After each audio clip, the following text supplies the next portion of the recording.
en la rural, que también trabajé, también son equipos que de un día anda de primera, ¿viste? Y un día no quieren, se ponen locos, ¿viste? Eso es lo que me pasó a mí, ¿no? Quizás a otro le fue muy bien, no sé. No lo he probado, por eso consultaba. Claro. Y lo tiene Norma, ¿no? Por el momento, como que no está para que, ojalá que más adelante lo empiece a probar más seguido, ¿viste? Pero, y aparte con el tiempo creo que las cosas mejoraron mucho. Ojalá. Yo usé un HANA y anduvo bastante bien. Pero bueno, con esas diferencias, ¿viste? Sí, perfecto. Por ahí es una puerta abierta a hacer una comparación entre metodologías y el que tenga el tiempo, el interés y pueda adquirir el electrodo. Así no por ahí se puede nos puede servir a todos. A todos. Y se puede hallar incluso si hay una diferencia y esa diferencia se mantiene, algún factor de corrección y en los momentos cuando uno necesita resultados por ahí un poquito más rápido, a nivel agropecuario, por ahí obvio no a nivel de investigación, pero para brindar el servicio por ahí es suficiente. Pero bueno, habría que ver. Nadie avanzó con esa investigación, así que estamos ahí esperando. es algo, una puerta abierta para el que quiera. Bueno, continuamos con las formas de cuantificación, en este caso la destilación. La destilación se hace con óxido de magnesio y aleación de Debarda, que bueno, no es tan fácil de conseguir la aleación de Debarda últimamente. Bueno, hay equipos que son automáticos, con la desventaja que se procesa una muestra por vez. Después hay equipos manuales que se pueden armar, que los arma Eduardo, que se pueden armar de máximo de 6 muestras. Y lo que tiene, por ahí como otro punto, es la limpieza, que es bastante tediosa. Sí, estos equipos con destilación por vapor son bárbaros, porque destilan en 5 o 7 minutos, súper rápido. Pero lo malo es que el óxido de magnesio y el de Barda, en la medida que vos haces muestras, se van pegando en la bocha del equipo y se hace un gel difícil de lavar. Si yo quiero trabajar muy bien entre muestra y muestra, no solo lavo con agua estilada, sino con un poco de ácido. Entonces se hace un poco lento. El equipo es bárbaro. Para nitrógeno total, OSIC es buenísimo, porque es muy rápido.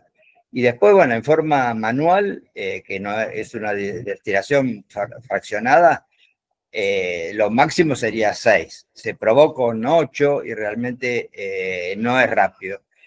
Pero con una línea de 6 bocas, haces el mismo tiempo que con uno que lo haces en 5 minutos, ¿viste?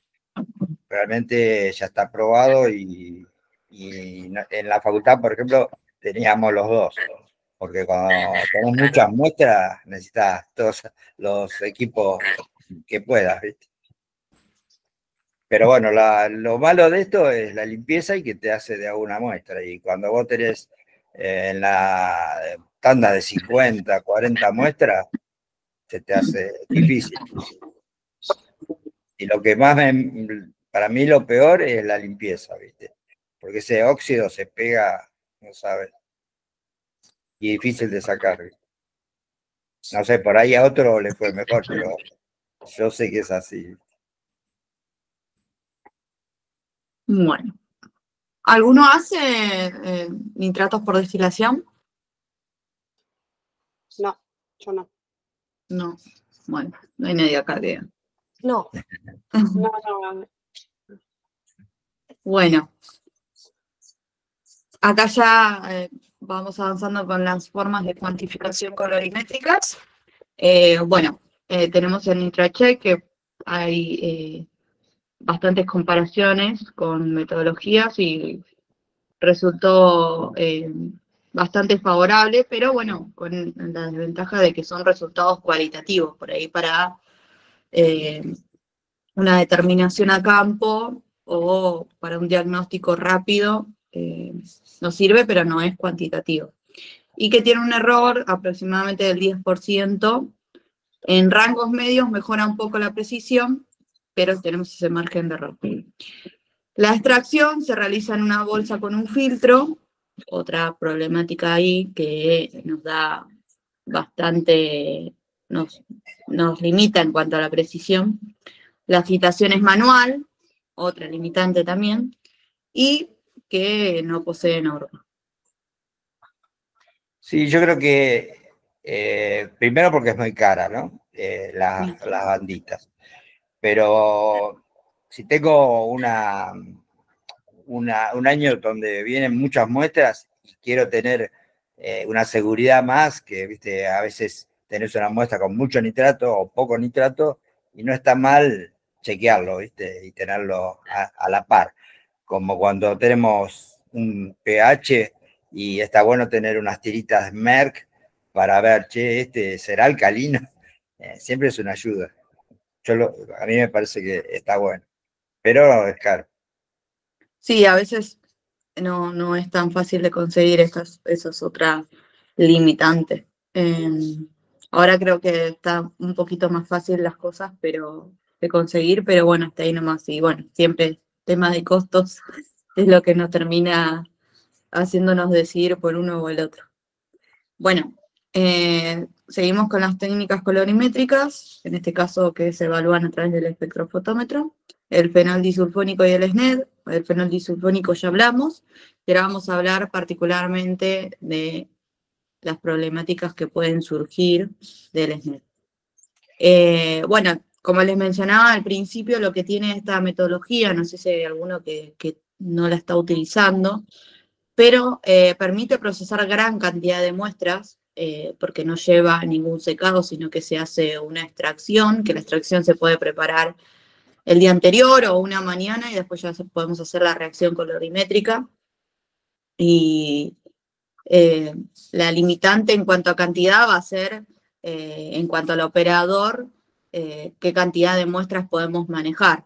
Recuerden que siempre se va a trabajar por duplicado o triplicado si es la primera vez que lo haces, más la curva. Entonces a veces uno dice, bueno, no tengo tantas, pero en la medida que sumamos los duplicados, las curvas y los blancos, bueno, generalmente uno va a limitar en cuanto sabe que, no sé, tandas de 30 tubos, sé que puedo manejar bien y no me equivoco, no tengo tanto error.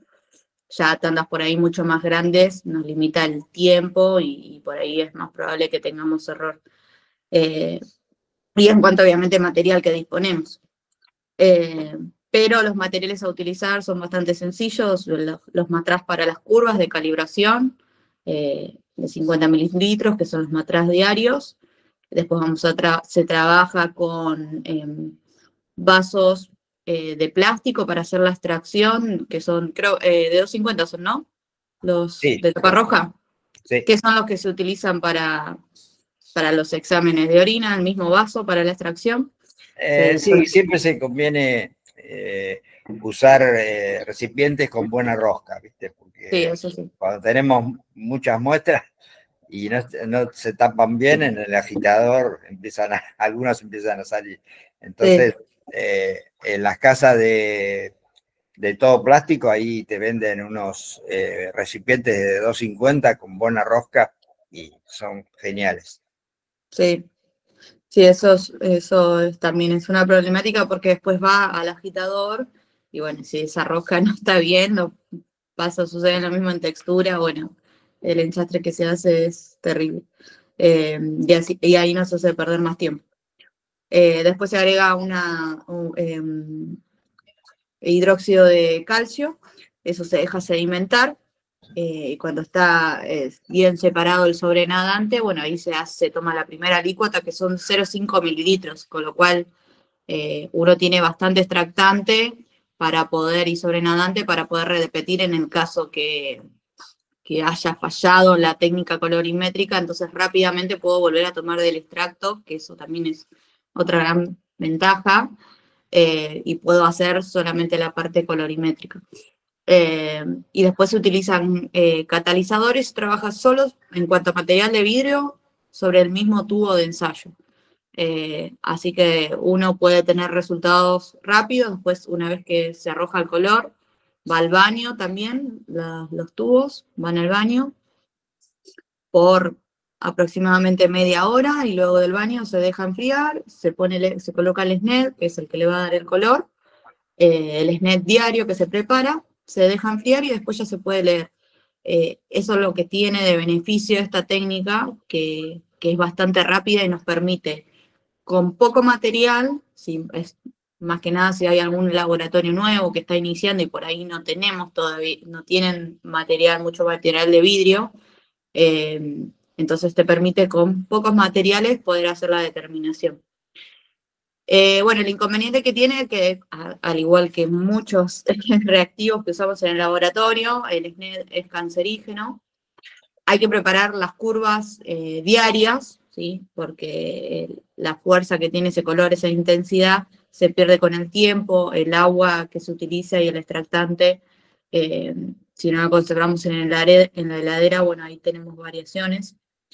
Se utiliza gran cantidad de reactivos y es costosa por el tipo de reactivos que tenemos que utilizar, pero también el reactivo que más, o el que se acaba más rápido, es el hidróxido de calcio. Después generalmente se trabaja con reactivos que suelen durar bastante, obviamente va a depender de la cantidad de muestras que procesen al año, pero igualmente, si bien son gran cantidad de reactivos, nos suele durar bastante tiempo. Podemos estar trabajando un año, año y medio con esa compra inicial. Sí, los dos métodos de color son muy buenos, los dos están bárbaros y el que ya lo maneja bien, los datos son buenos. Lo que pasa es que generalmente cuando viene la campaña, por ahí preparamos muy poquito o no lo chequeamos a mitad del proceso y empiezan a tener los problemas. Siempre es muy bueno, con lo que vamos a contar más adelante, cuando viene la campaña, chequear todo lo que vamos a ver, porque si no empiezan los problemas. Pero los dos métodos son buenos, los de color.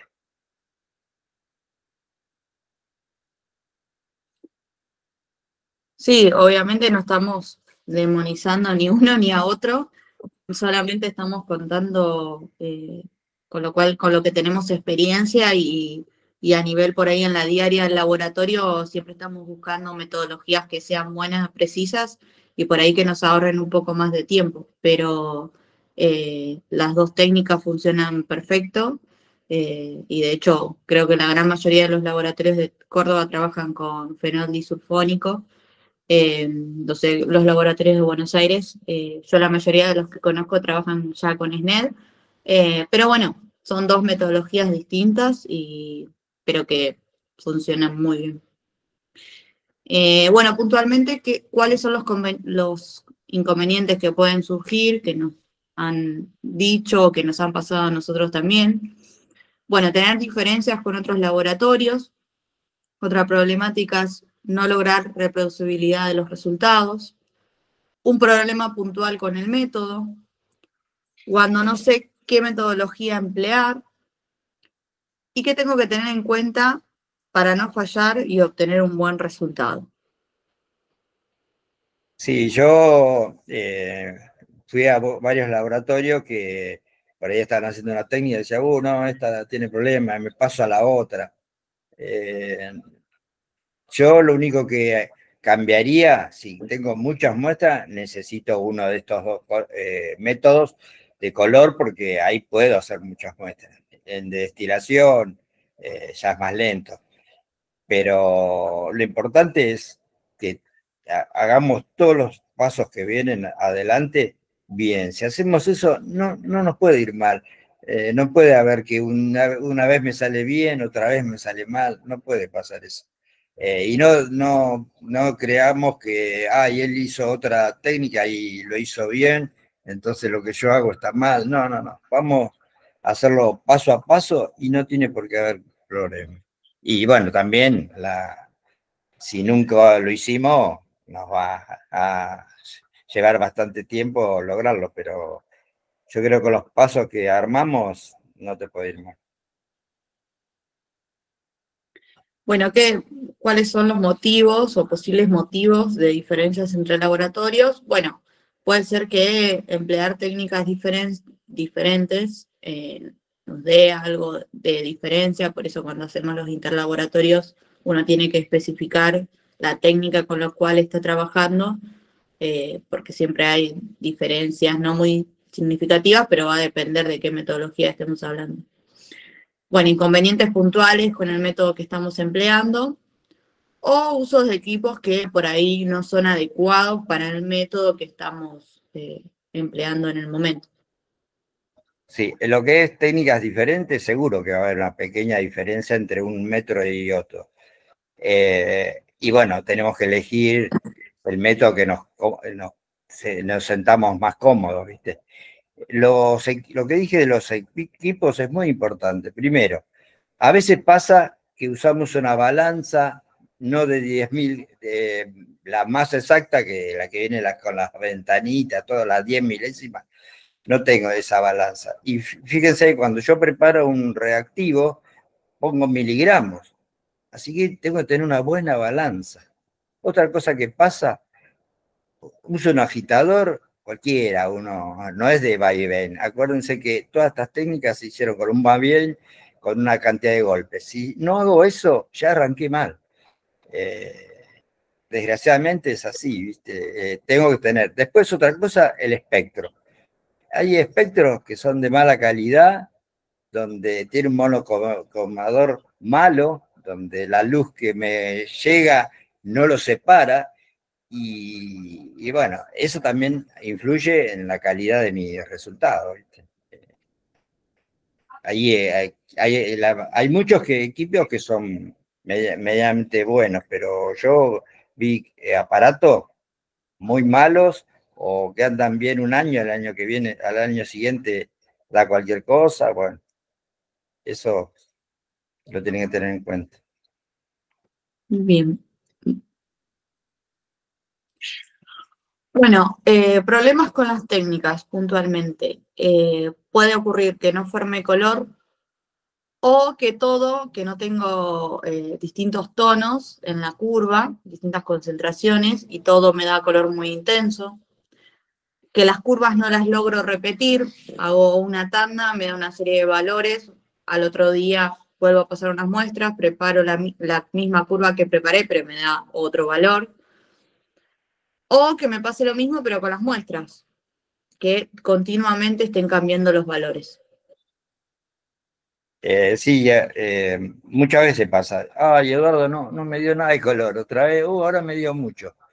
Un punto, una vez la curva me dio bárbaro, otro día un punto no me da, o el punto más alto me da más bajo. Eso no puede pasar.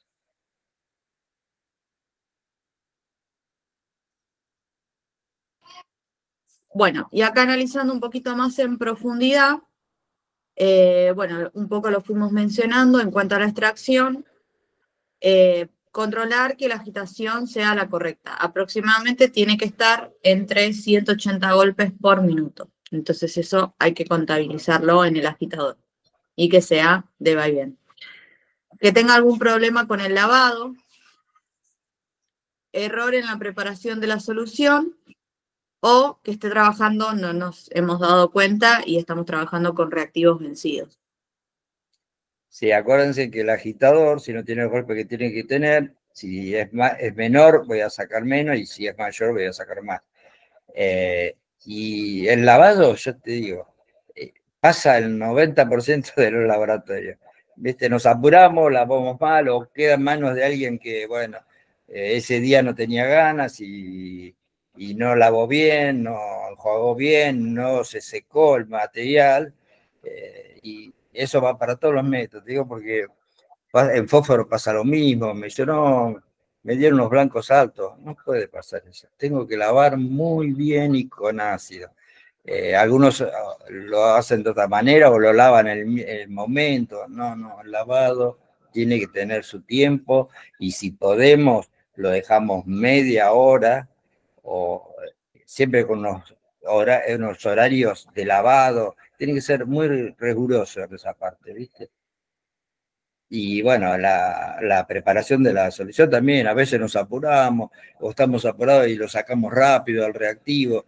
Y bueno, ahí si le erré un reactivo ya empezamos mal, ¿viste? Y los reactivos también, a mí me pasó que, ay no, el bórico estaba vencido y ya hice todo y me quiero matar. Sí, son detalles, por ahí también controlar respecto al lavado, a veces vamos poniendo, por ahí sucede mucho en los momentos sí, de campaña, que estamos trabajando varias muestras y por ahí uno ya sabe que viene tandas grandes, entonces o toma chicos que están empezando, entonces, y dice, bueno, ¿qué le hago hacer? Bueno, que lave, que suele pasar mucho, lo mismo por ahí cuando uno trabaja en las universidades, que tiene pasantes, que obviamente nos ayudan un montón, pero muchas veces uno piensa que dice, bueno, por ahí no tengo tiempo de enseñar una técnica nueva que pese o que lave. Y parece una cosa súper simple, pero después terminamos teniendo errores en esa parte. Entonces, controlar también que todo el material de vidrio quede bien sumergido en el ácido lavado, que todos los tubos estén bien llenos con esa solución. Muchas veces quedan y el tubo quedó seco, no quedó inmerso en la solución de lavado, y bueno, en realidad nunca se terminó de limpiar bien, sobre todo en las técnicas colorimétricas que si aparte no tenemos un vidrio bueno, también pueden quedar manchados los recipientes y a veces no suele salir. Entonces tomarse como ese tiempo de, si lo puedo dejar de un día para el otro, bueno, mejor. Si estoy medio apurado, bueno, y por lo menos tratar de 1 hora, 2 horas que esté en contacto bien con el ácido, y después recién ahí, bueno, hacer los lavados con agua y agua destilada, y si lo puedo secar mejor. Pero bueno, sí, son tiempos que a veces cuando uno está apurado parece que todo tarda más, pero bueno, es importante tenerlo en cuenta. Perdón, Bueno, te iba a hacer una consulta. Sí. ¿El lavado lo hacen con ácido clorhídrico, diluido en agua? Con eso. Sí. Perfecto. Más o menos en concentración podés estar trabajando allá en la facultad con 0,1 normal, ¿era? ¿Que estabas trabajando? La mayoría, muchos laboratorios ponen 1 litro en 4 de agua o 5. Pero eso es demasiado, no hace falta tanto. Yo les aconsejo en 10 litros poner 1 litro.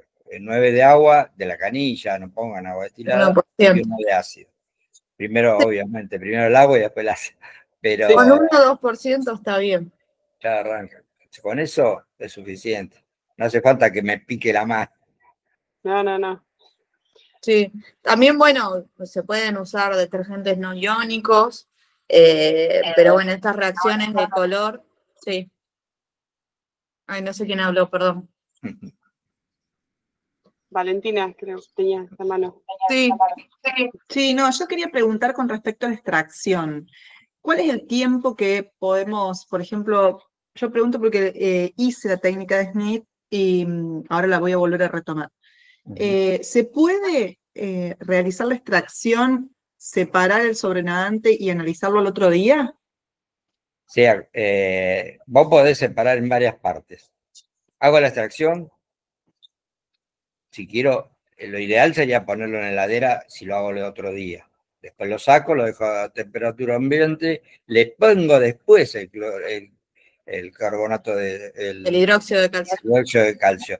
Porque si lo dejo puesto, el pH se me va de muy arriba. Claro. Es el momento que voy a hacer el color, ahí le pongo el hidróxido de calcio, no antes. O no lo guardo con el hidróxido de calcio. ¿Está? Perfecto.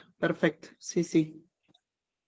Pero sí, en el momento que vos le ponés el hidróxido de calcio, tenés que volver a agitar y tiene que volver a decantar.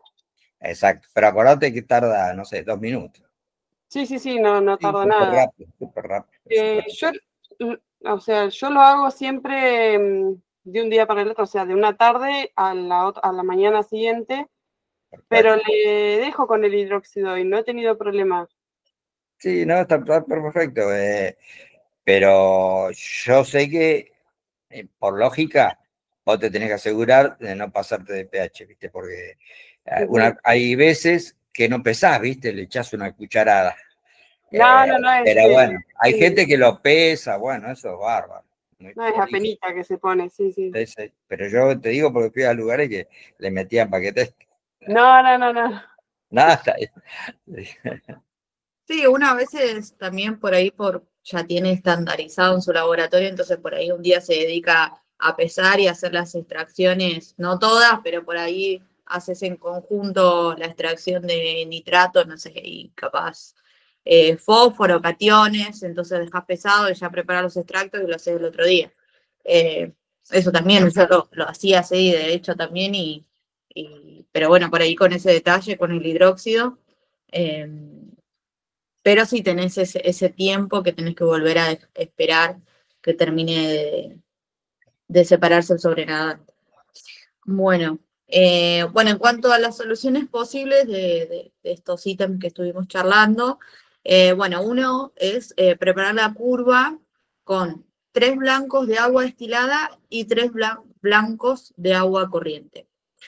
A su vez, preparar lo que es la curva, sobre todo si estoy arrancando, tengo problemas con la técnica, la curva prepararla por triplicado, con patrones de 0,5, 1, 2, 4 y 6 ppm.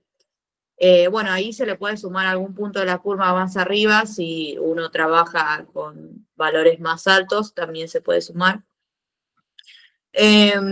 Y tener patrones de suelo, eso es importante para esta técnica y para todas en realidad.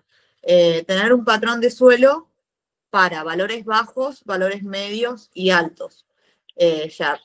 Separada en un recipiente, tamizada por lo menos por 2 milímetros. Eso, y tenerla seca, bien conservada, como cuando viene la muestra de los interlaboratorios, y ya tenerlo separado, identificado para cada vez que largo una tanda de muestras a analizar, meter una curva patrón.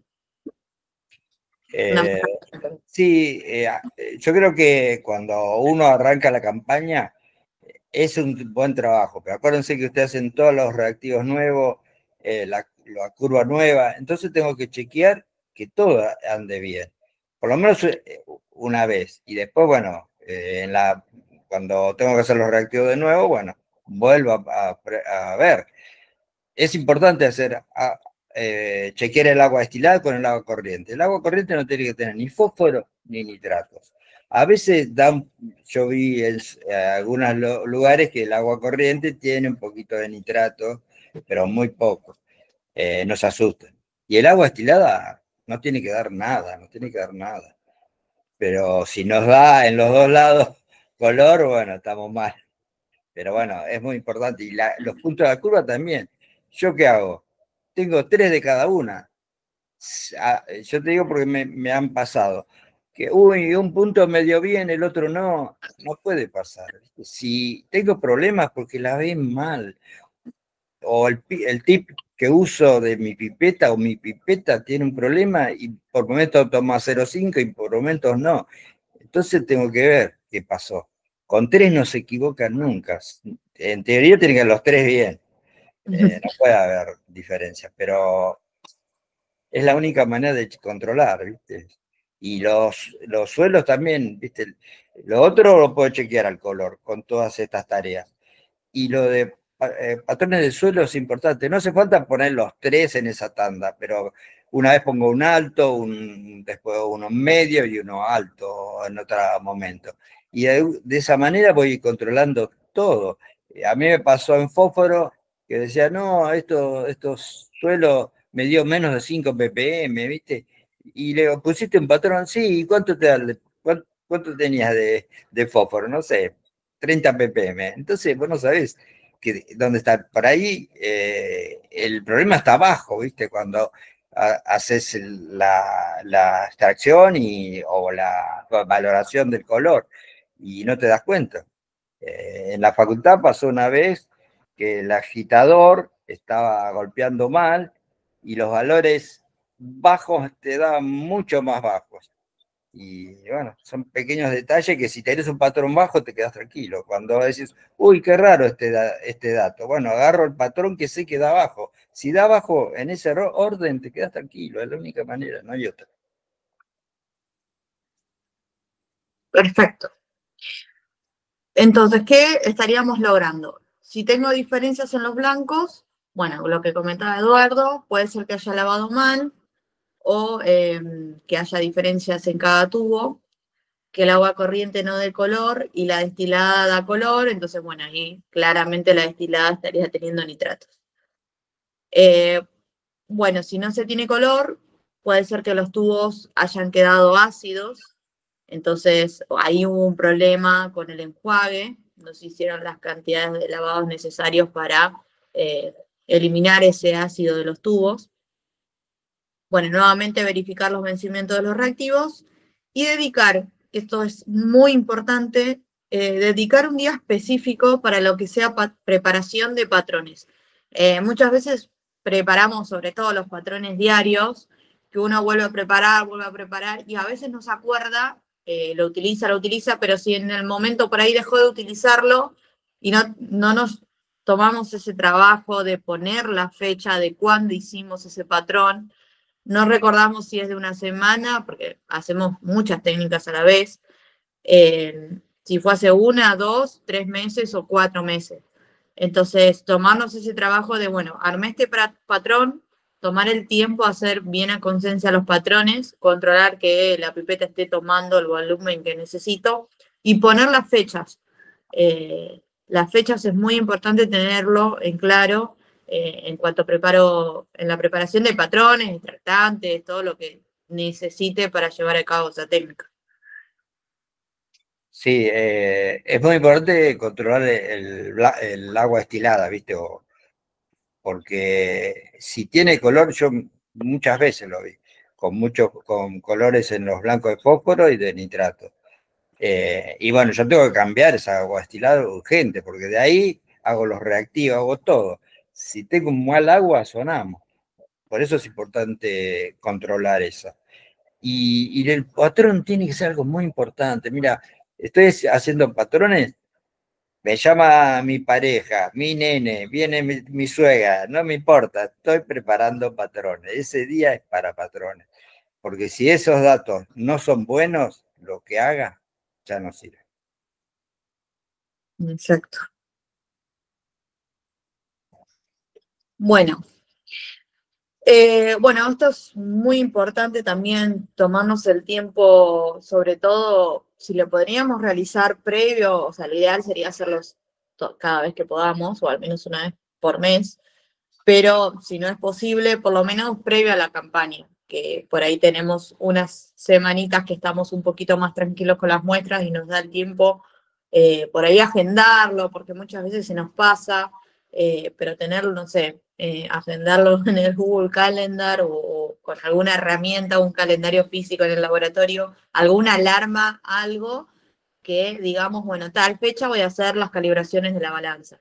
Si alguno posee las pesas, los pesos patrones de calibración, bueno, tener en cuenta cuáles son los pesos con los que estoy trabajando, ¿sí? A veces trabajamos, sobre todo, bueno, en suelo, no sé si es en otras determinaciones, pero pesamos 0,5, 0,05, bueno, pesos muy bajos, sobre todo la balanza de precisión, ¿sí? Hasta los 10, 20 gramos e inclusive 100 gramos. Entonces, ver o evaluar si tengo esos pesos patrones en los rangos de trabajo, ¿sí? Porque no sirve de nada si tengo solamente el patrón de 100 gramos o más altos y estoy pesando 0,5. Bueno, eso tenerlo en cuenta en el caso de que tenga los pesos patrones. Si no lo tengo, bueno, ver en algún momento de efectuar una calibración de la balanza a través de un servicio, ¿sí? Bueno, y tener en cuenta para realizarlo y tener eso a mano en el laboratorio. Bueno, control, sí. No, no, no termino. Control del error del material volumétrico, pipetas automáticas, pipetas de vidrio, tips y matraces, eso chequearlo también con la balanza. Problemas de corriente al realizar la medición, esa es otra problemática. Y cuando una muestra cae fuera del rango, se debe calibrarlo nuevamente. Sí, viste, muchas veces digo, bueno, preparo patrón, agarro un matraz, y bueno, total es un matraz, pero bueno, tengo que controlar. Y como lo voy a hacer en una balanza, a veces no miro la balanza, y es la base, y lo que yo estoy haciendo está mal. Así que controlo la balanza. Después agarro cada volumen que voy a chequear y lo peso. A veces tengo un matraz que ya tiene 50 mililitros, no importa, pongo un patrón de 0,5, pongo los 0,5 y el resto lo llevo con el extractante. Pero ese matraz no tiene 50 mililitros. Primero, antes de hacer el patrón, tengo que ver si hay matraces de mala calidad, que son chinos muy malos, que ese volumen no es el exacto. Si uso pipetas automáticas, lo mismo. Lo ideal es tirar el tip. Pero bueno, yo lo uso porque si no me sale muy caro. Pero el tip se va agrandando el agujero y después cuando tira una cantidad que no es. Por momentos sí, por momentos no. Y después lo ideal, si se puede, para toda la técnica, si puedo, un vaso que sea para la extracción, una pipeta para todos los materiales para cada caso de la técnica, ¿viste? Eso sería ideal. Y bueno, si hacemos esas tareas, la curva no puede salir mal.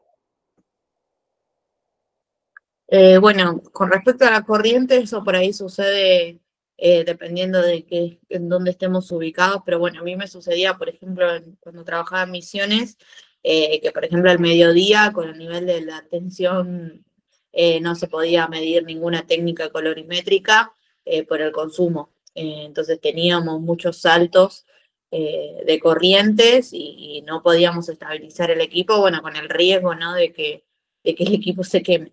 Entonces lo que hacíamos, ya teníamos horarios en donde sabíamos que podíamos leer con el equipo, que lo hacíamos muy temprano a la mañana, o más bien a la tarde hacia el final del día.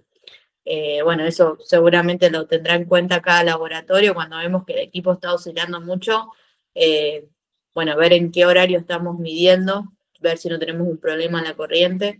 Y bueno, siempre tener a mano en los equipos, sobre todo los equipos que son muy costosos, algún estabilizador de tensión para por lo menos evitar que se nos queme, ¿no? Y bueno, y eso que el último punto donde habla que si una muestra me sale, cae por fuera del rango, bueno, ahí tengo que calibrar para ver si realmente esa muestra se me disparó y tiene bastante contenido de nitratos. Obviamente seguro tengamos la historia, pero muchas veces sucede que el productor trae la muestra o lo trajo otra persona que no tiene idea de la historia, no tenemos ningún tipo de información del lote o de la muestra. O por ahí nos cuentan una cosa y después con los resultados termina siendo otra, entonces siempre tener ese chequeo y ver si no hay un problema de que se descalibró algo o es que realmente la muestra tiene ese valor. Bueno, y acá puntualmente detalles que hacen a la calibración del equipo del espectrofotómetro. Bueno, primero el cero hay que realizarlo con agua destilada, ¿sí? Una vez que llevo a cero el equipo con el agua destilada, leer con los 2 blancos, o si trabajamos con 3, con los 3 blancos de extracción y los patrones diarios. Luego de eso, voy a trabajar sobre las muestras problemas, obviamente siempre verificando que esos patrones, esa absorbancia sea correlativa en función a la calibración, a la concentración, perdón, de los patrones. Y que cada 10 muestras hay que pasar la curva de nuevo, ¿sí? Vuelvo a pasar el blanco, un punto intermedio de la curva, no hace falta que pasemos todos, y un punto máximo, como para chequear que en ese traspaso de muestras no se me haya descalibrado el equipo. Bueno, finalmente llevar los datos en Excel, o si alguno trabaja con tablet o alguna aplicación, capaz ya lo pasa directamente si no trabaja con papel. Creo que la mayoría trabajamos con papel y después lo pasamos al Excel. Y bueno, los puntos que superan los datos de la curva, ahí ya tenemos que descartar y realizar las diluciones pertinentes. Y entre repeticiones de la misma muestra, ¿sí?, no debe haber un margen superior al 10%. Sí, creo que en este paso lo importante es lo de la calibración. El equipo yo lo preparo y a veces pasa que el patrón más grande me da de lectura 0,5 y pongo una muestra que me da 1 y pico. Estén seguros que cuando pasa esa muestra, el equipo se descalibró. Es lo mismo cuando hago pH. Yo calibro el equipo y leo, generalmente el pHímetro es bien, se queda quieto, el pH es 5,5 a 7 y pico. Pero cuando de golpe aparece un pH 9, estén seguros que si agarro la primera muestra que leí, me da otro valor. Cuando se me va para arriba del pHímetro, tengo que volver a calibrar. Es tedioso, pero hay que hacerlo. Y en esto es lo mismo. Bueno, y acá hicimos unas comparaciones en cuanto a la cubeta para medir en el espectro, que podemos encontrar 3 materiales: cuarzo, vidrio o plástico. Bueno, con respecto a las de cuarzo, generalmente en cuanto al rango de medición, las 3 trabajan aproximadamente dentro de los mismos rangos, entre 200 a 2000, el vidrio un poquito más abajo, a 2500 nanómetros, así que en ese caso las 3 trabajan dentro de los rangos de medición, por lo cual nosotros trabajamos. El rango UV y el visible. Pero, obviamente, la de cuarzo es la de mayor precisión, con lo cual todo lo que es más preciso es más caro. Salen aproximadamente de 150.000 pesos, ¿sí?, o más, depende de dónde consigamos. Y la otra desventaja es que es bastante frágil, ¿sí?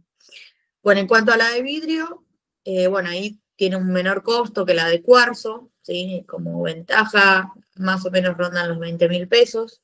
Sigue siendo frágil y dependiendo del material de vidrio, puede haber algún tipo de diferencias entre las lecturas que hacen al material. Por ahí compramos en un lugar, después compramos en otro y vamos a encontrar diferencias en el vidrio y en los rangos de lectura.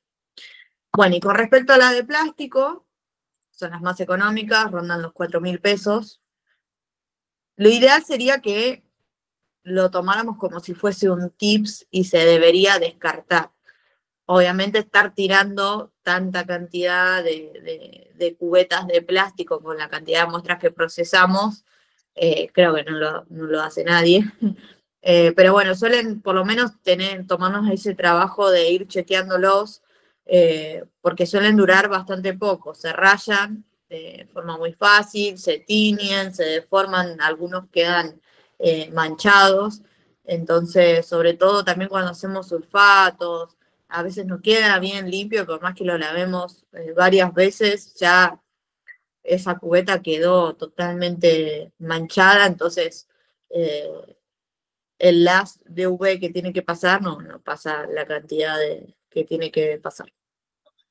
Y bueno, y también si estamos haciendo alguna otras técnicas, ciertos ácidos no resisten. Eso también hay que tenerlo en cuenta porque muchas veces los que nos venden el material nos dicen que es resistente a ácidos y solventes y no lo es. Entonces en eso tener mucha precaución, porque si nos guiamos solamente con lo que nos dice el que nos vende la cubeta y lo utilizamos, por ejemplo, yo hacía determinaciones de arsénico y el etilcarbamato no resiste el plástico y así con un montón de cosas. Entonces, ahí tener ese cuidado y esa precaución. Sí, la de cuarzo es perfecta. Uno puede agarrar 2 distintas y pasa, trabajan exactamente iguales. La de vidrio, por momentos, no tiene la misma. Yo agarro dos distintas y paso a la misma muestra y no me da el mismo color, el mismo de resultado.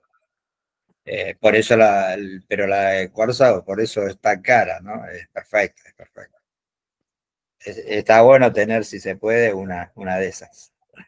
Sí. Y bueno, acá vamos a hablar de la SIC por destilación, qué consideraciones hay que tener en cuenta.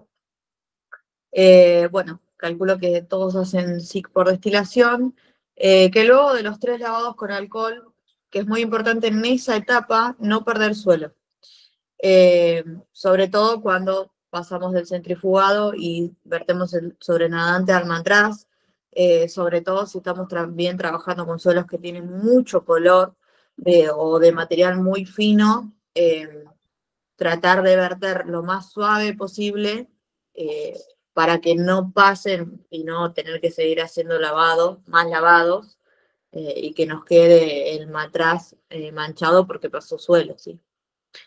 Y después el enrasado en el matraz de 50 con cloruro de sodio acidulado, se toman 10 mililitros de la muestra, se lo coloca en el tubo de destilación, se le agregan 10 mililitros de hidróxido de sodio al 45-50%, y luego se lo recupera en 30 mililitros de ácido bórico más el indicador. Y finalmente, una vez destilado, se recoge titulando con ácido sulfúrico entre 0,05 y 0,01 normal, que bueno, va a depender un poco con la muestra que estemos trabajando. Sí, lo del cuidado de no perder suelo, eso es importante.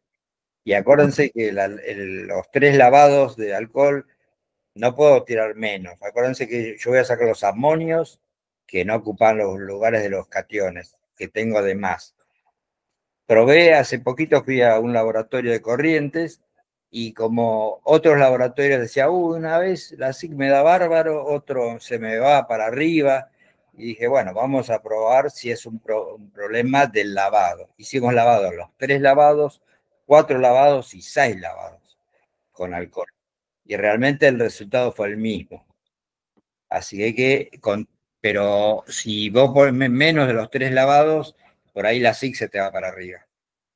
Acá quiere hablar del laboratorio. Levantaron la mano. Sí.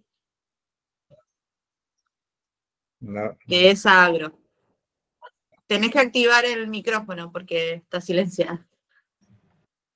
Hola, disculpa, Hola. me había dado cuenta. No hay problema. Nosotros lo que hacemos en el tercer lavado, controlamos la conductividad. Si da alrededor de 50 microsiemens por centímetro, listo, pasa. Si no, lavamos una vez más con alcohol. Lo que sucede es que vas aumentando la cantidad de lavados, por lo menos en los suelos que tenemos nosotros en nuestra zona. Si haces 4 lavados y no bajaste la conductividad, ya no, cuando centrifugás queda material, digamos, en suspensión, no precipita todo con la centrífuga. Eso es lo que sucede. Pero siempre le controlamos en el tercer lavado cuál es la conductividad que quedó. Eso nos aseguramos tanto cuando hacemos por destilación la SIC o por fotometría de llama para los suelos alcalinos. No, lo que es en suelos alcalinos, la técnica es otra, no puedes usar esta. No, ya sé. Sí, yo lo digo cuando en suelos alcalinos es otra. Después charlamos sobre ese tema. Sí, pero no entiendo por qué lo de la salinidad, ¿viste? Para asegurarme que vos si yo tengo el suelo saturado con amonio, la salinidad me da alta. Entonces, cuando lo lavo, bajo la salinidad. Entonces, me aseguro, digamos, que esté todo eliminado el amonio de la solución del sobrenadante con el alcohol y cuando hago la recuperación de amonio en ácido bórico, no sea que me quedó digamos, el amonio del sobrenadante en la superficie del suelo, sino que esté sacando el amonio de los intersticios. Bueno, no sé, yo no lo veo así, porque, no sé, lo único que puedes decir si es un suelo muy salino, de una manera de esa, pero acordate, cuando yo pongo el acetato de amonio, vos los arrastrás y no entiendo por qué te tiene que dar más salinidad. No, No, yo digo que me aseguro que lavé el amonio con el alcohol, el amonio que está en solución, con el amonio saturante, lo eliminé con los lavados de alcohol, controlando la conductividad en el tercer sobrenadante del lavado de alcohol. Bárbaro, sí, puede ser, pero es raro que tengas que hacer 4 lavados, ¿viste? Pero bueno, si a vos te pasó eso, está bueno. Sí, me ha pasado. No, está bien, lo voy a chequear porque eso nunca lo probé eso, ¿viste? Pero Está bien. siempre hice la técnica y bueno, en suelos salinos, obviamente que es la técnica de SIC, no va. Así que quizás, si a vos te pasó quizás en un suelo con mucha materia orgánica, quizás, pero sí, no, si hago las cuentas no. Pero bueno, lo voy a probar. No eran suelos salinos seguros porque la técnica esta, por destilación, no la aplicamos a suelos salinos. Claro. Sí, por eso te digo, pero en los lavados yo nunca, lo voy a probar porque está bueno, pero en teoría para mí no tiene por qué subir la salinidad si lavaste mal, no sé, puede ser. Está bueno. A probar. Claro, está bueno, ¿viste? Por eso es lindo que uno probó una cosa, otro, y bueno, está bueno. El intercambio. Ok. Bueno. Volví a la anterior. Sí.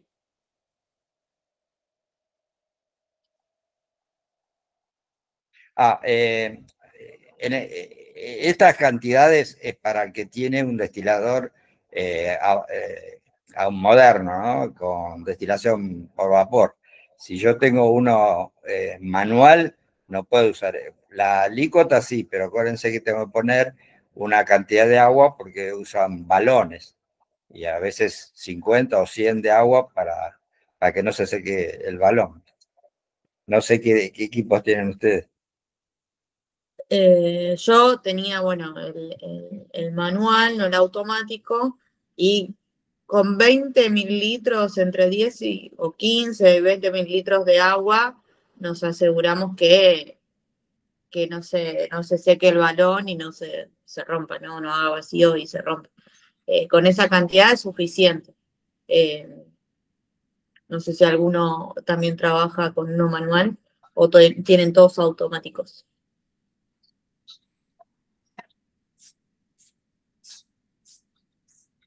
Parece que todos tienen automáticos.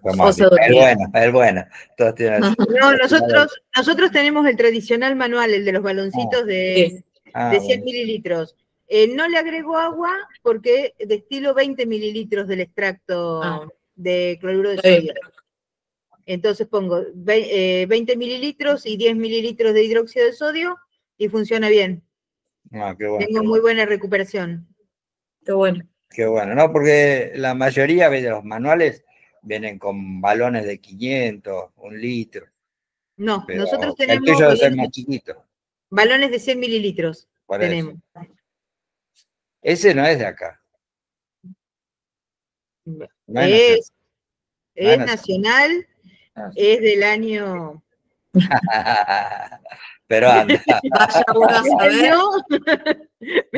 No, pero es de los tradicionales, es de los tradicionales de 6, la batería de 6 balones que había en las facultades. Bueno, claro. Es de esos tradicionales. Se puede usar también con balones de 500 mililitros. Claro. También es apto para hacer macro y para hacer semimicro. Claro. Está bien. Sí, sí. Qué bueno. Pues, tan chiquito nunca lo había visto. Está sí, bueno. sí. Bueno, otras consideraciones, controlar el pH y el color del ácido bórico más indicador, controlar también el pH y el color del destilado, chequear la concentración del ácido titulante y de forma rutinaria realizar la limpieza del destilador tanto al inicio como al final y bueno, siempre agregar una tanda del patrón suelo.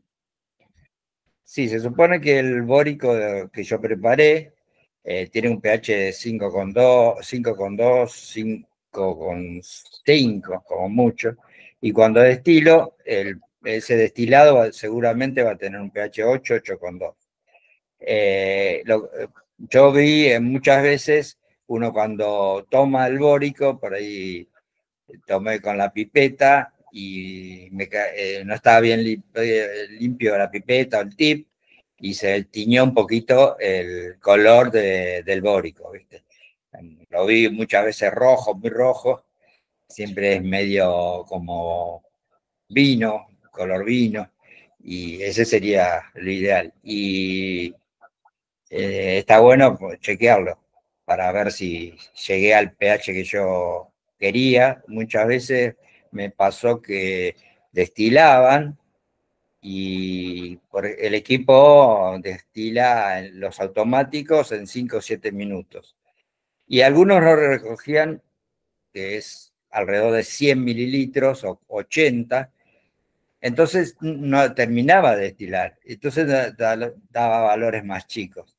Una manera de ver si destilé todo es, una vez que saqué la muestra, pongo el tubo de nuevo con bórico y no tiene que cambiar el color. Y para el lavado lo mismo. Antes de largar con las muestras, que a mí me pasó, ¿no?, en un laboratorio, que la SIC se le iba para arriba.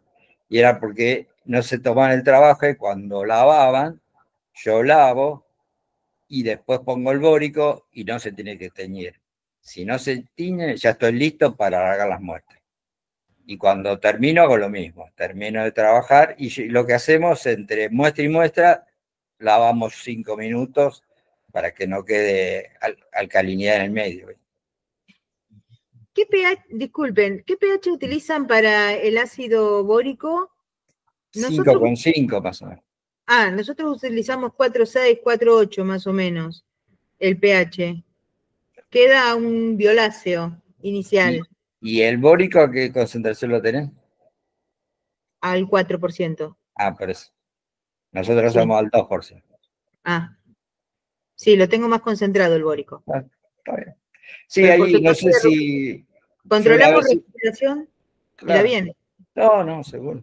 Yo una vez hice un curso, una empresa que vendía equipos de nitrógeno bastante buenos, y te daba una tabla donde decía, para esta concentración de nitrógeno, tal bórico. Nunca lo probé, pero está bueno, eso se los voy a pasar porque creo que se podría probar. Está bien. Buenísimo. No, aparte, con 4 te asegurás que agarraste todo. Si es una muestra con mucho SIC, lo va a tomar, igual que nitrógeno. Está bien.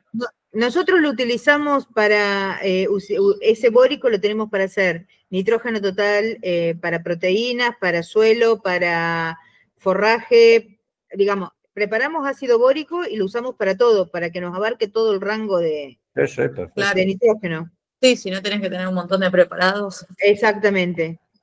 Sí, no, está perfecto. Bueno, ahora cambiando, no sé si alguno trabaja o les ha llegado, seguramente que sí, suelos ácidos.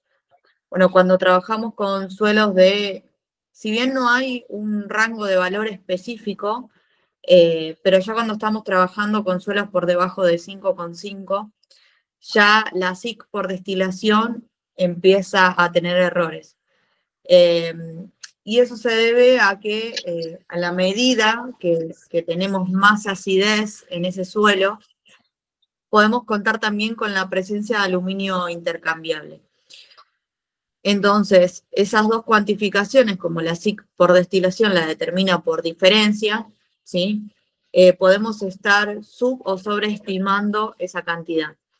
Entonces, lo aconsejable sería no determinar SIC por destilación, sino que cuantificar los cationes, que seguramente si nos piden un análisis de fertilidad completo, vamos a estar haciendo calcio, magnesio, sodio, potasio y todas las bases, y no hacer SIC por destilación, o si alguno quiere hacer un chequeo, ver la diferencia, pero sí determinar acidez y aluminio intercambiable. Si alguno no tiene la técnica, se la puedo pasar, es una técnica colorimétrica muy sencilla, ¿sí?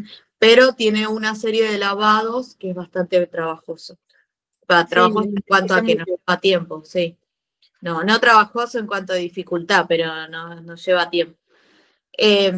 Bueno, la técnica específicamente dice que se tienen que utilizar matraz de Buchner y trabaja con una cantidad de suelo bastante alta, con lo cual consume bastante cloruro de potasio.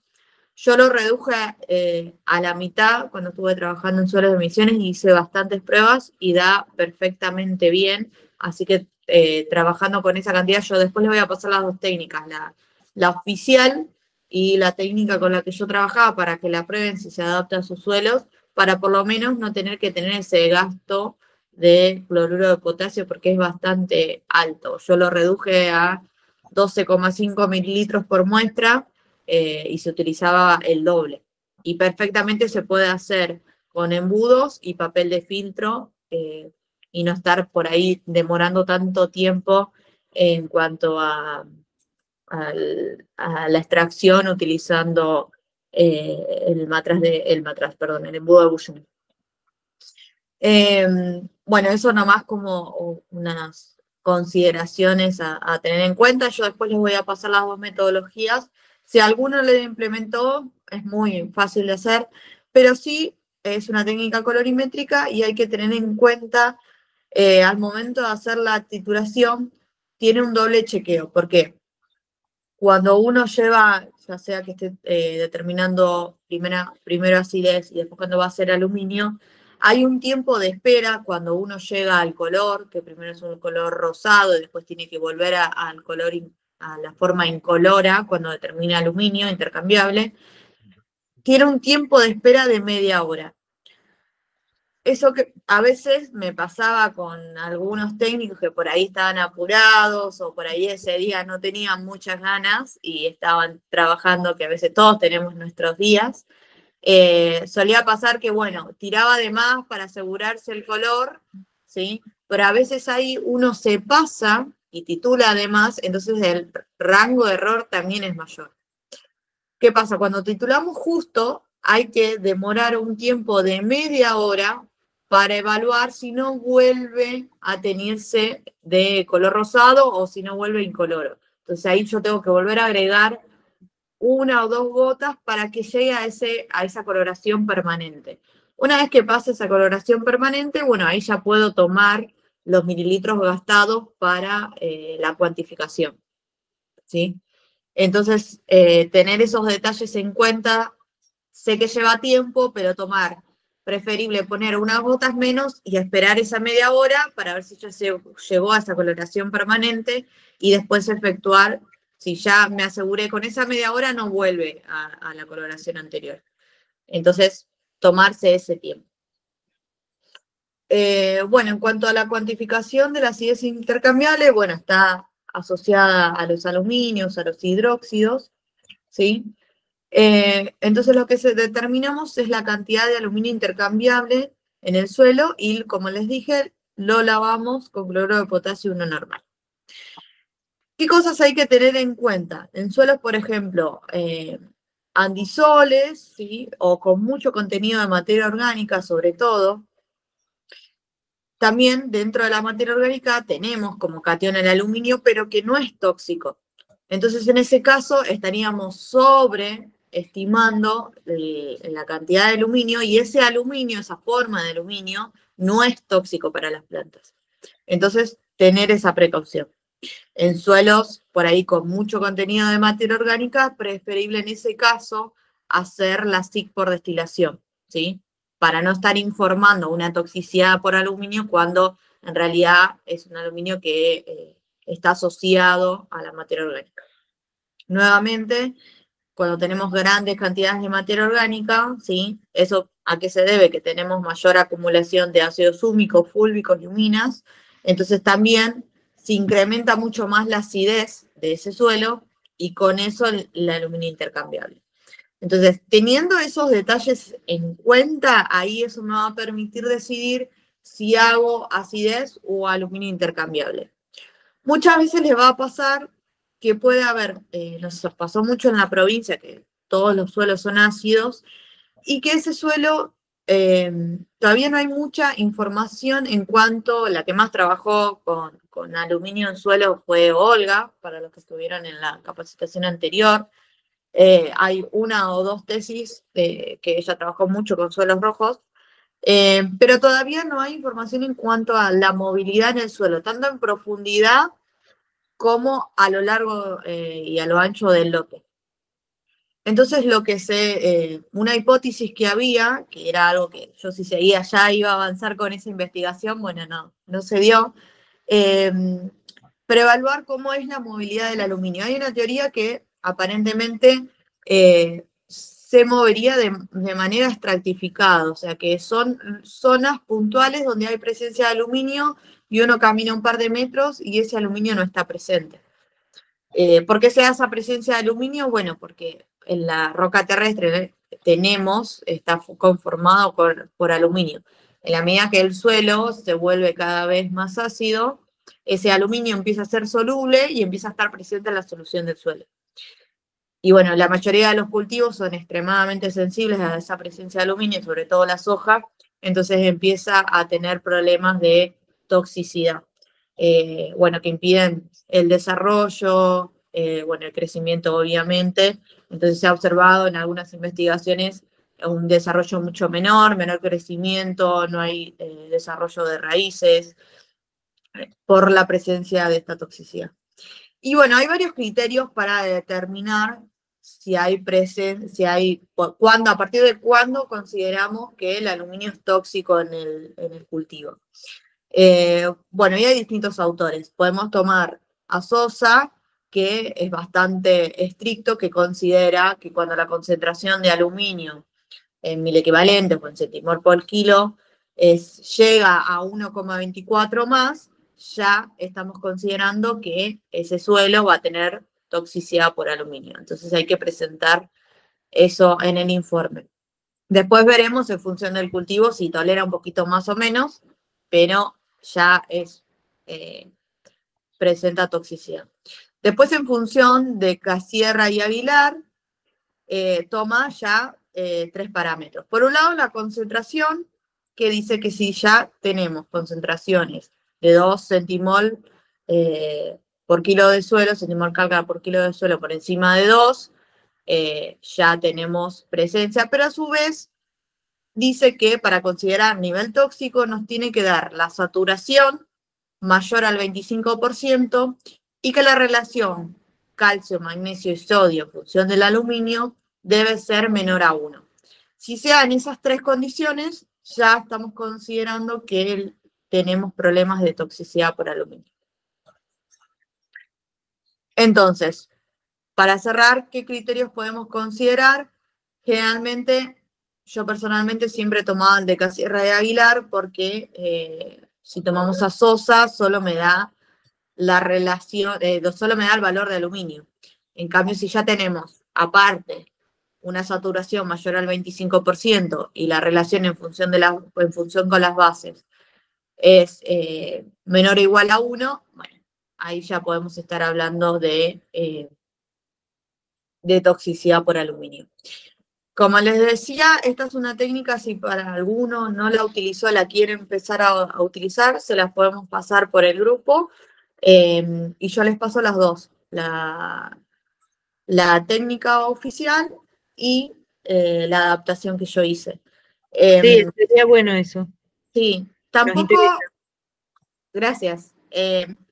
También todavía, esa era otra investigación puntual, no está claro a partir exacto, que eso es lo que le mencionaba al principio, a partir de qué punto de pH yo digo, bueno, ¿utilizo esta metodología o utilizo otra? Porque a veces puede ser que tengamos suelos ácidos y no necesariamente haya aluminio, ¿sí? Entonces, por ahí con la SIC lo puedo solucionar con la SIC por destilación. Pero bueno, no hay exactamente un punto por el cual digo, bueno, por debajo de 5,5, 5 seguro, ¿sí? Pero dentro de eso también hay variaciones. Aún hoy en día no hay una investigación puntual respecto del tema.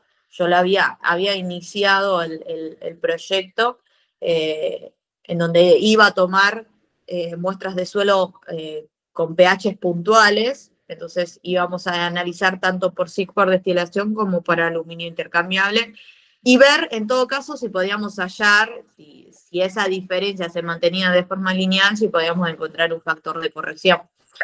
Para el que ya hacía SIC por destilación de manera rutinaria, poder aplicar, bueno, suelos a partir de este pH, aplico el factor de corrección o de variación en función a esa posible acidez o presencia de aluminio. Pero bueno, con suelos ya les digo, por debajo de 5,5, 5, debería determinar si hay existencia o no de aluminio intercambiable. Sobre todo para cultivos extensivos, soja, que tiene mucha sensibilidad. Pero puede ser que la soja también funcione bien, porque como le digo, todavía no se sabe bien cómo es la movilidad dentro del lote. Entonces por ahí podemos tener problema en un sector y en otro sector que la soja esté espectacular, porque en esa zona no hay presencia de aluminio y en otra parte sí. Entonces es muy puntual la movilidad aparentemente del aluminio en el suelo. Así que bueno, esperamos que les haya servido. Eso era todo. No sé si alguno tiene alguna duda más, algo que quiera comentar. Con respecto a la... nuevamente yo, a ver, que Mejor así se pone más lindo. Es más divertido. Así se pone más lindo. Es más divertido. Nosotros acá en La Pampa tenemos un montón de suelos calcáreos, ¿sí?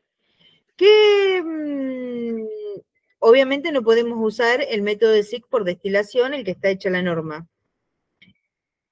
Hay que usar fotometría de llama.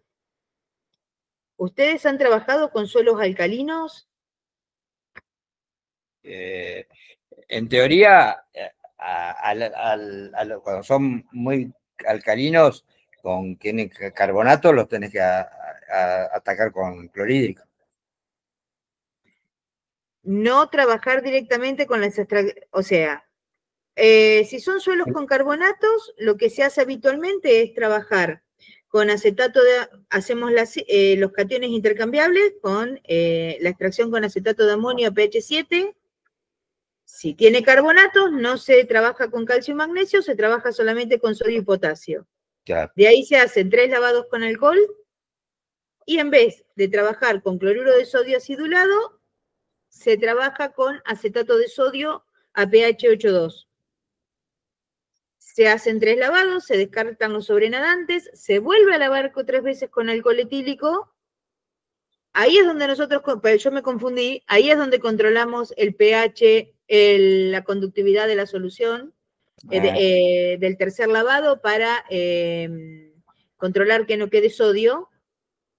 Y se vuelve el sodio que se metió en los intersticios, se vuelve a solución nuevamente con acetato de amonio a pH 7. Claro, bueno, yo trabajé una época en la rural y los suelos con calcio usamos acetato de bario. Con los suelos con carbonatos, sí, con acetato de bario. Sí. ¿Y después cómo los recuperaban? ¿Con acetato de amonio de nuevo? Sí. Igual te paso, la busco porque ya, viste, fue hace bastante, pero me acuerdo que en ese laboratorio se trabaja así. Te la busco y te la paso. Estaría interesante porque, a ver, los laboratorios de LAP participamos en la comisión del IRAM para la normalización de técnicas de análisis de suelo. Bueno, y estamos recabando información para poder trabajar con suelos alcalinos, porque la norma lo que está normalizado es para suelos neutros hasta pH 7,5, ¿sí? Claro. Entonces, es como que en un sector nos queda medio país trabajando con suelos con pH mayor a 7,5. Claro. Y bueno, tenemos que resolver algo. Claro, Pero bueno, generalmente cuando vos tenés suelos que son salinos, muy salinos, lo ideal es hacer el extracto de suelo, ¿no? Trabajar con los cationes, ¿viste? Del suelo. Siempre uno busca ese análisis porque vos tenés que saber cuál es el catión que está en cantidad y qué formato es, porque se supone que si es salino lo vas a lavar, pero no es lo mismo que esté como cloruro, como sulfatos, y la sí, vivienda... hacer cationes solubles en el extracto de saturación, de la y los pasta de cationes saturación, también. la pasta Los cationes saturada. también. Yo no haría en un salino acetato de amonio, extracción, porque vos necesitas el RAS para salinos, el RAS es lo que te interesa. Sí, pero también piden capacidad de intercambio catiónico. Entonces, Pero ahí no va a andar bien la técnica, ¿viste? Es lo mismo que cuando yo un suelo que tiene mucho calcio y mucho magnesio, si lo hago por titulación me va a dar cualquiera. Por eso necesito la solución atómica. Si no, olvídate, el dato va a ser muy malo. Igual que si es sódico. Si es sódico, lo que tengo que hacer es usar el fotómetro de llama, porque seguro que va a tener mucho sodio, y con absorción atómica tengo que hacer diluciones más de 1 en 20, que ahí empiezo a tener error. Vas a tener que hacer 1 en 1000, entonces ese dato no te sirve.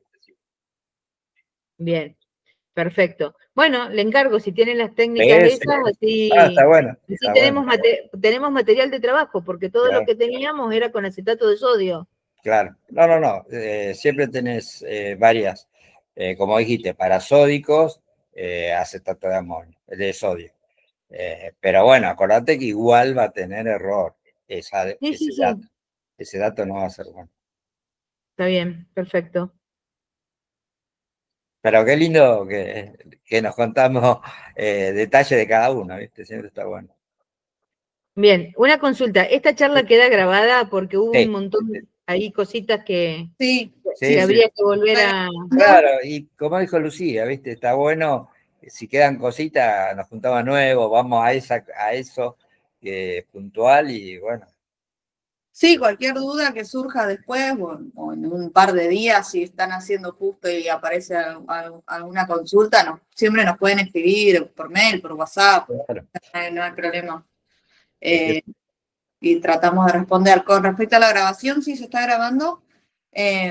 Siempre demora un poco en devolverme la grabación, así que, y después, pero siempre va a estar subido a YouTube, así que por ese lado no se preocupen. La otra vez que habían preguntado de la calcimetría, ¿viste? Realmente se pueden tener datos bastante buenos de calcio. Bueno, muchísimas gracias entonces. No, por favor. Gracias a vos, que se hace más lindo. Bueno. Gracias a todos. Gracias.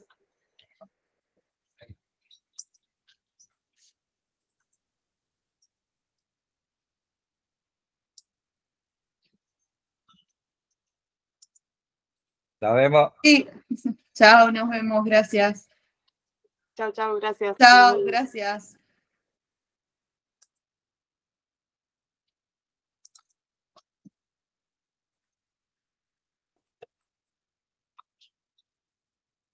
¿Lu va a estar en tu casa? Sí. Vale, entonces. Ahora te llamo. Bueno.